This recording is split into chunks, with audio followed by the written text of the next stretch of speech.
Halo, saya Mercy Tirayo, presenter program Update Corona. Perbarui terus informasi Anda dengan berita-berita independen dan terpercaya di YouTube channel Kompas TV. Jangan lupa untuk subscribe, like, dan komen, serta aktifkan tanda lonceng untuk mendapatkan notifikasi berita-berita terkini. Pekan lalu, dalam kurun 4 hari, Indonesia mengalami 2 serangan berlatar terorisme di 2 lokasi yang berbeda. Saatnya ada evaluasi serius soal upaya deradikalisasi yang selama ini kita jalankan. Inilah sorotan dalam catatan Kompas TV. Saya Sofi Syarif.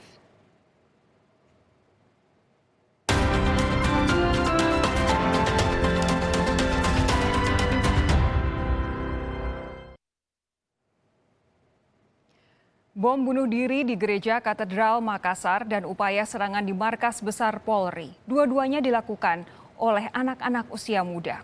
Ada pergeseran latar belakang usia yang membuat kita harus serius berpikir sasaran radikalisme kini semakin muda. Dua aksi teror yang terjadi dalam kurun 4 hari, pelakunya sama-sama berusia muda, tergolong kaum milenial bahkan Gen Z. Peneliti terorisme Surf Indonesia, DT Aliyah, mengungkap ada perubahan strategi yang dilakukan jaringan terorisme di Indonesia yang menyasar kaum milenial melalui aktivitas yang juga sangat milenial.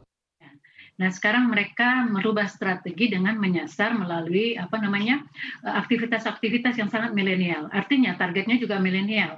Nah, ini mereka sudah masuk ke sekolah-sekolah, ke perguruan tinggi.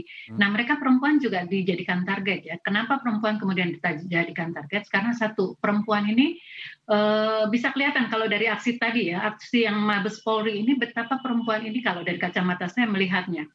Ini sangat emosional. Jadi dia tidak sistematis, tidak strategis, tidak tanpa perhitungan gitu, tidak menghitung untung ruginya gitu ya. Selain keterlibatan kaum milenial, fenomena baru jaringan terorisme juga ditandai dengan keterlibatan perempuan dalam aksi teror di garis terdepan. Kita harus membangun konteks kehidupan atau kultur di sekitar keluarga itu yang kemudian kulturnya itu adalah kultur beragama yang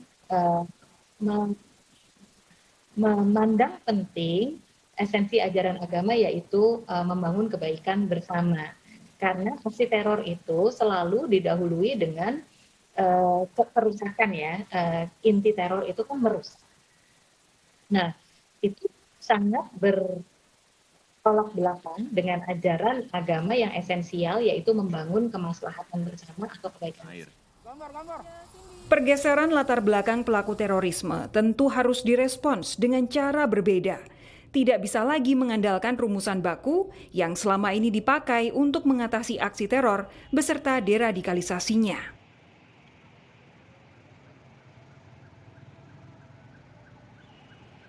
Dan menyusul 2 serangan tersebut, Presiden Republik Indonesia Joko Widodo mengajak masyarakat untuk tetap tenang, tetapi meningkatkan kewaspadaan.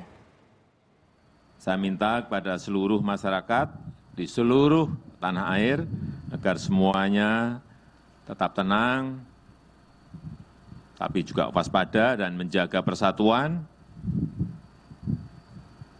Dan kita semuanya bersatu melawan terorisme. Saya juga telah memerintahkan kepada Kapolri, Panglima TNI, dan Kepala BIN untuk meningkatkan kewaspadaan. Saya tegaskan sekali lagi, tidak ada tempat bagi terorisme di tanah air. Namun betulkah kita bisa merasakan ketenangan yang sejati jika hanya dalam kurun sepekan saja ada 2 insiden berlatar terorisme? Saudara, dalam 5 tahun terakhir sedikitnya ada 11 teror bom atau rangkaian teror bom di berbagai tempat di Indonesia. Ini dalam kurun waktu 2016 sampai dengan 2021. Salah satu yang paling membekas diingatan adalah rangkaian teror bom di Surabaya dan Sidoarjo, Jawa Timur yang terjadi pada 13 dan 14 Mei 2018. Saat itu saudara, sedikitnya ada 28 orang tewas termasuk pelaku serta 57 orang yang luka-luka setelah serangan terhadap 3 gereja. satu kantor polisi yakni markas Polrestabes Surabaya serta rumah susun Wonocolo. Ketika aksi terorisme nyaris selalu terjadi setiap tahun, harus ada evaluasi mendalam tentang bagaimana kita menangani masalah krusial ini. Tidak hanya harus bekerja sama, semua pihak harus mau saling buka catatan untuk melihat apa yang kurang efektif dari tiap sisi penanganan terorisme.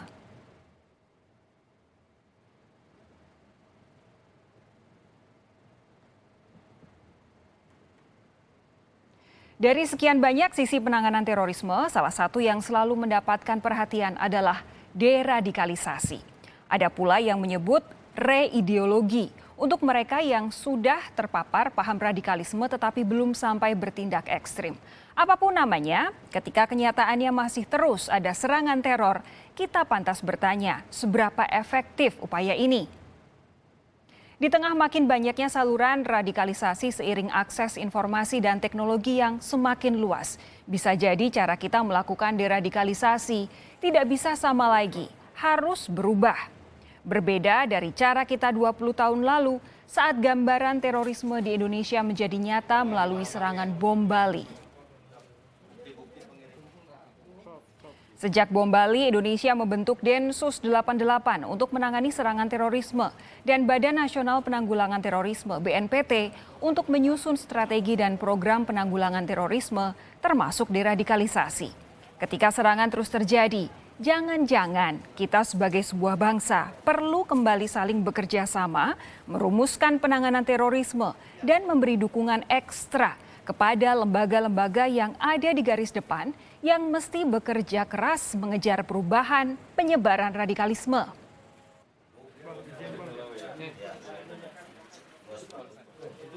Ini harus ditekankan soal bagaimana mengelola deradikalisasi. Ya. Atau kalau saya nyebutnya lebih dari sebelum itu adalah disengagement-nya.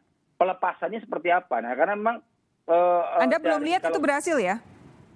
Saya kira ya itu problemnya di situ sebenarnya. Kalau mungkin Mas Hasyim lebih paham dengan Pak Sukamta bagaimana kemudian teman-teman BNPT yang harusnya mulai itu juga tidak terlalu bisa akseleratif gitu seperti itu. Yang perlu menjadi perhatian, negara ini tidak boleh kalah langkah dibanding para teroris. Hanya reaktif setelah serangan terorisme terjadi.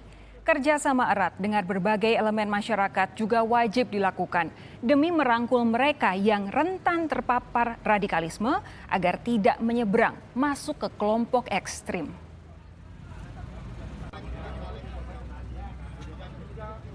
Jadi karena teroris sering didefinisikan sebagai extraordinary, maka sebenarnya cara kita melawannya itu juga butuh yang harus extraordinary juga begitu ya?